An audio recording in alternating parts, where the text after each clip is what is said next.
नमस्कार। आइए सुनते हैं मुंशी प्रेमचंद जी की लिखी कहानी आत्म संगीत। आधी रात, नदी का किनारा, आकाश के तारे स्थिर और नदी में उनका प्रतिबिंब लहरों के साथ चंचल। एक स्वर्गीय संगीत की मनोहर और जीवनदायिनी प्राण पोषणी ध्वनियाँ इस निस्तब्ध और तमोमय दृश्य पर इस प्रकार छा रही थी जैसे हृदय पर आशाएं छाई रहती हैं या मुखमंडल पर शोक। रानी मनोरमा ने आज गुरु दीक्षा ली थी। दिन भर दान और व्रत में व्यस्त रहने के बाद मीठी नींद की गोद में सो रही थी। अकस्मात उसकी आंखें खुली और ये मनोहर ध्वनियाँ कानों में पहुंची। वह व्याकुल हो गई जैसे दीपक को देखकर पतंग। वह अधीर हो उठी जैसे खांड की गंध पाकर चींटी। वह उठी और द्वारपालों और चौकीदारों की दृष्टियां बचाती हुई राजमहल के बाहर निकल आई। जैसे वेदनापूर्ण क्रंदन सुनकर आंखों से आंसू निकल जाते हैं।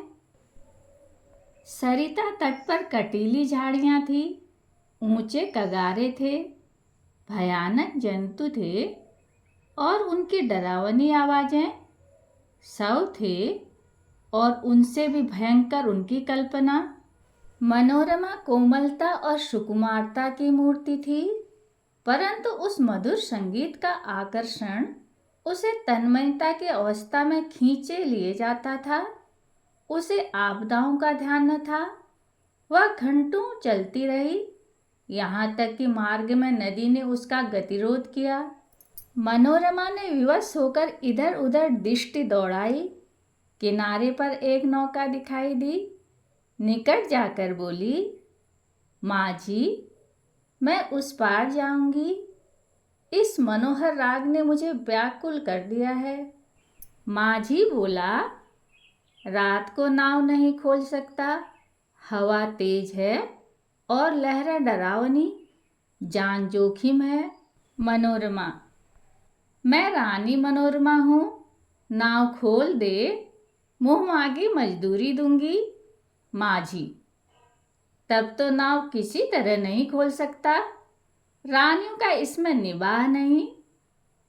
मनोरमा बोली, चौधरी, तेरे पांव पड़ती हूँ, शीघ्र नाव खोल दे, मेरे प्राण खींचे चले जाते हैं। माझी बोला, क्या इनाम मिलेगा? मनोरमा बोली, जो तू मांगे। माझी बोला, आप ही कह दें, गंवार क्या जानूं कि रानियों से क्या चीज़ मांगनी चाहिए। कहीं कोई ऐसी चीज़ न मांग बैठूं जो आपकी प्रतिष्ठा के विरुद्ध हो। मनोरमा, मेरा यह हार अत्यंत मूल्यवान है, मैं इसे खेवे में देती हूँ। मनोरमा ने गले से हार निकाला। उसकी चमक से माझी का मुखमंडल प्रकाशित हो गया।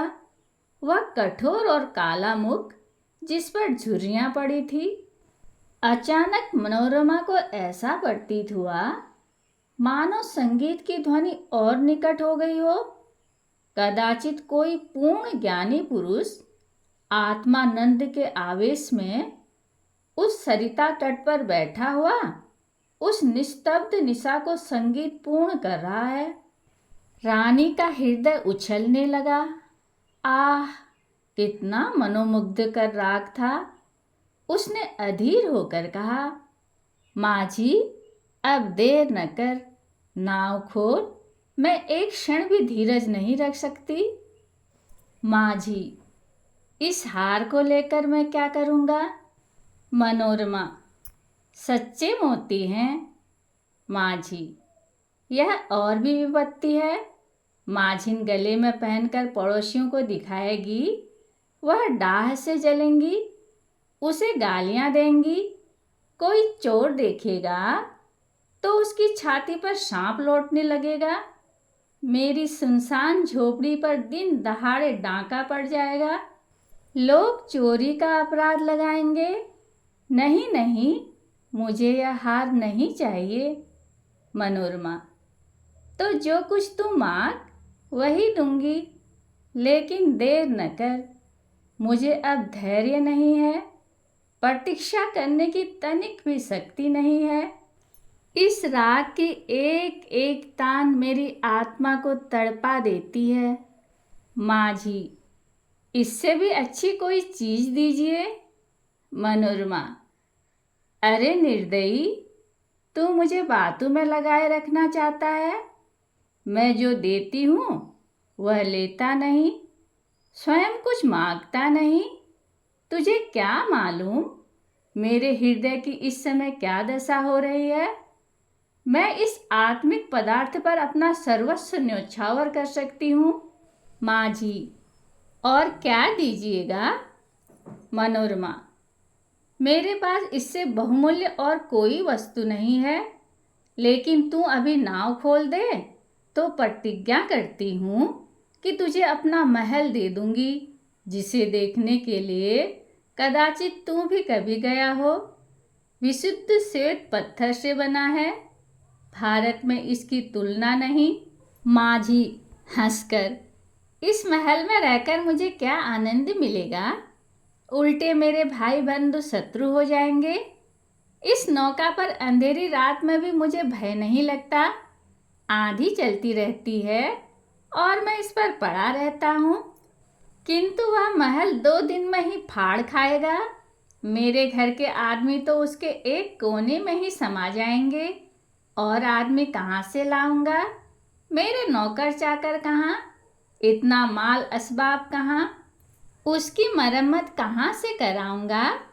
उसकी फुलवारियाँ सूख जाएंगी, उनकी क्यारियों में गीदड़ बोलेंगे, और अटारियों पर कबूतर और अबाबिले घोंसला बनाएंगी। मनोरमा अचानक एक तन्मय अवस्था में उछल पड़ी। उसे प्रतीत हुआ कि संगीत निकट आ गया है। उसकी सुंदरता और आनंद अधिक प्रखर हो गया था। जैसे बत्ती उकसा देने से दीपक अधिक प्रकाशवान हो जाता है। पहले चित्ताकर्षक था तो अब आवेशजनक हो गया था। मनोरमा ने व्याकुल होकर कहा, आह, तू फिर अपने मुंह से क्यों कुछ नहीं मांगता। आह, कितना विरागजनक राग है, कितना विह्वल करने वाला। मैं अब तनिक धीरज नहीं धर सकती।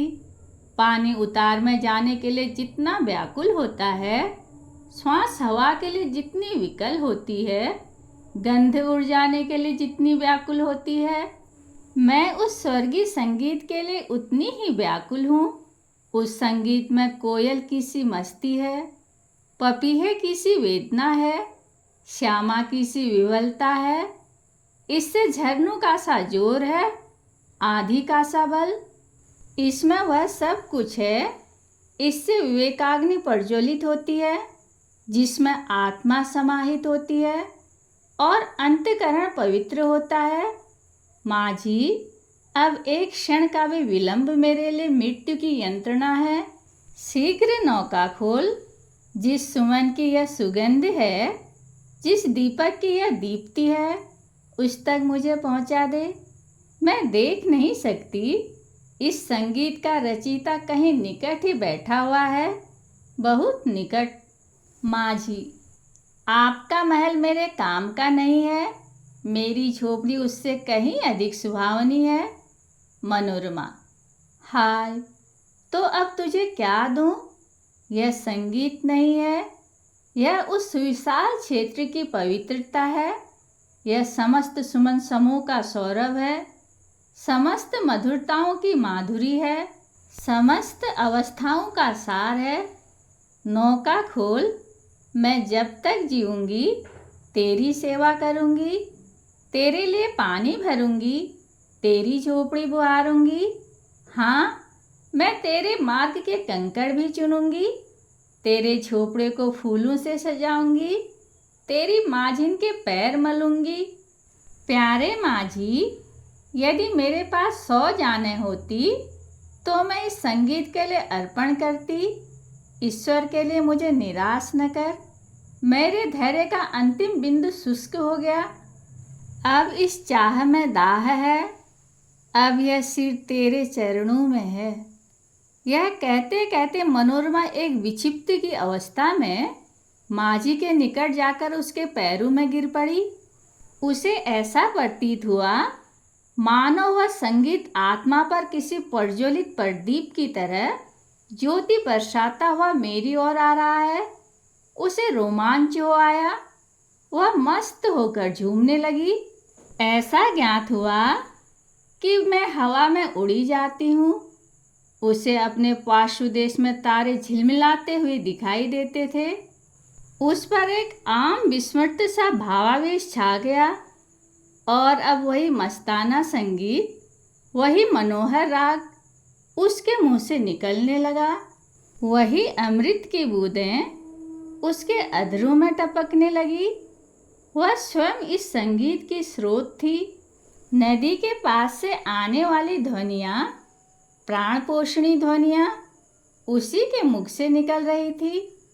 मनोरमा का मुखमंडल चंद्रमा की तरह प्रकाशमान हो गया था और आंखों से प्रेम की किरणें निकल रही थी। कहानी सुनने के लिए धन्यवाद।